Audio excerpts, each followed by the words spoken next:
आज यो मोरी पूजा अनि यसो बाहिरतिर लाग्यौँ पसलतिरको जाने अनि यो मोरी खाने मलाई खासमा गएको थिएन छोरीलाई चाहिँ के भयो अरे भन्दाखेरि क्यान्सर यो मुरी नखाने रे उहाँलाई चाहिँ अब मोमो अब त्यसो गरी मोमो हामीले खाएनौँ लास्टमा हामी मोमो पसल भित्र छिर्यौँ आमा छोरी दुवैजना छोरी बसेर मोमो प्रतीक्षा गर्दा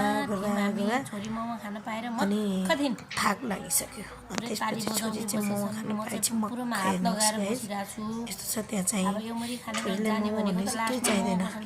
छोरीले सब बिर्स्यो अनि उलाई चाहिँ मोमो भएपछि कुर्दा मोमै आइपुगेको थिएन अनि म चाहिँ लास्टमा मोमो चाहिँ कहिले आइपुग्छ भनेर आमा छोरी बसेको थियौँ त अनि मोमो पनि त्यो भाइले चाहिँ अहिलेसम्म ल्याएन त कति ढिलो गरेछ त्यो मोमो ल्याउनलाई पनि लिएर अनि हेर्दै बल्ल बल्ल मोमो आइपुग्यो मोमो आइसकेपछि वाह डल्ला त छोरा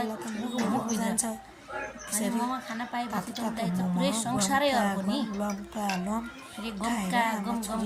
दियो दुईटा आमा छोरी मोमो खाँदै थियौँ हामी 2 पिरियड मोमो चाहिँ बजायौँ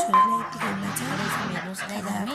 फेरि काहीँ केही खानै नपाएको जस्तो गरेर खाँदैछौँ हामी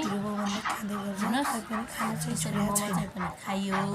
मोमोको साटो मैले चाहिँ मोमै खाइयो मोमोको साटो पनि मोमै खाएर चाहिँ हामी लास्टमा तर पनि मोमो चाहिँ लभर रहेछ आमा छोरी भएर चाहिँ रमाइलो गर्दै खाँदै गऱ्यौँ अनि लास्टमा मोमो साटो झोल पनि यस्तो मिठो बनाउँछ त्यो दाइले चाहिँ अनि झोल पनि हामी त्यसरी खायौँ दुईजनाले आमा छोरी दुवैजना चाटी झोल खायौँ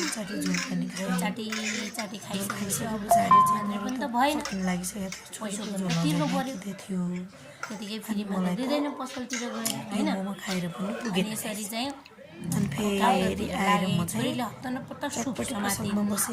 मैले चाहिँ बिल पे गर्नलाई भाइलाई बोलाएँ भाइ चाहिँ पैसा सुप पनि खाएको लागि आयो पैसा दिएँ यसरी मैले अनि भाइले मलाई पैसा फिर्ता गर्नुपर्ने थियो त्यही भएर कुरिरहेको थिएँ लास्टमा चाहिँ भाइले चाहिँ पैसा 10 रुपियाँ फिर्ता गर्नुपर्ने ठाउँमा अलिक बेसी गर्नुभएछ अनि मैले त्यो पैसा फेरि फिर्ता गरेर आफ्नो त्यो भाइले आउनुपर्ने त्यति लिएर आएँ होइन मलाई 25 रुपियाँ फिर्ता दिएछ भेटेन भाइले फेरि अनि यो गर्दा भेट्यो लास्टमा भएन भने फेरि चटपटे पसलमा पनि छिर्यो फेरि चटपटे अनि एक प्लेट चटपटे पनि मजाले बजायो यो दिदीको चटपटे नखाने